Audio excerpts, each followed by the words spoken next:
DG વિકાસ સહાયની સૂચના બાદ પોલીસ હરકતમાં આવી છે। લાલગેટ પોલીસ સ્ટેશનની હદમાં કુખ્યાત સમીર માંડવાની ગેરકાયદે મિલકત પર પોલીસે બુલડોઝર ફેરવ્યું છે।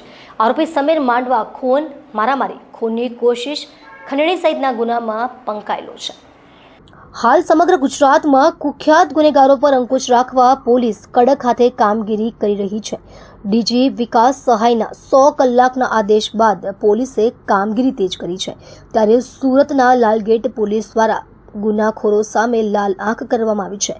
ખૂન, મારામારી, ખૂનની કોશિશ, ખંડણી સહિતના 3 થી વધુ ગુનામાં સંડોવાયેલા કુખ્યાત સમીર માંડવાની ગેરકાયદે મિલકત પર પોલીસે બુલડોઝર ફેરવ્યું છે।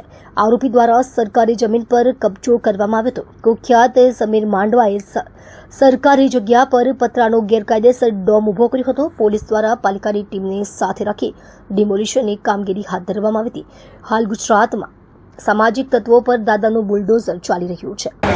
આપ જાણો છો તેમ એક અસામાજિક તત્વોનું લિસ્ટ પોલીસ દ્વારા તૈયાર કરવામાં આવેલું છે અને આવા અસામાજિક તત્વો દ્વારા જો કોઈ ગેરકાયદેસર રીતે મિલકત ઊભી કરવામાં આવેલી હોય કે કોઈ દબાણ કરવામાં આવેલું હોય કે બિન અધિકૃત રીતે વીજ કનેક્શન લેવામાં આવે તો આવા પ્રકારની પ્રવૃત્તિઓ પર પોલીસ ઊંડાણપૂર્વક અભ્યાસ કરી રહી છે।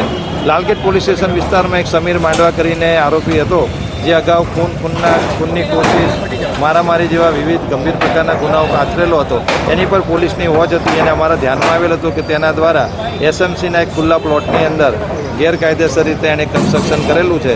તો આ અનુસંધાને એસએમસીને જાણ કરવામાં આવેલી હતી અને આજે એસએમસીની ટીમ સાથે સુરતની પોલીસ ભેગા મળીને આજે ગેરકાયદેસર બાંધકામ છે તેનું ડિમોલિશન કરવામાં આવ્યું છે।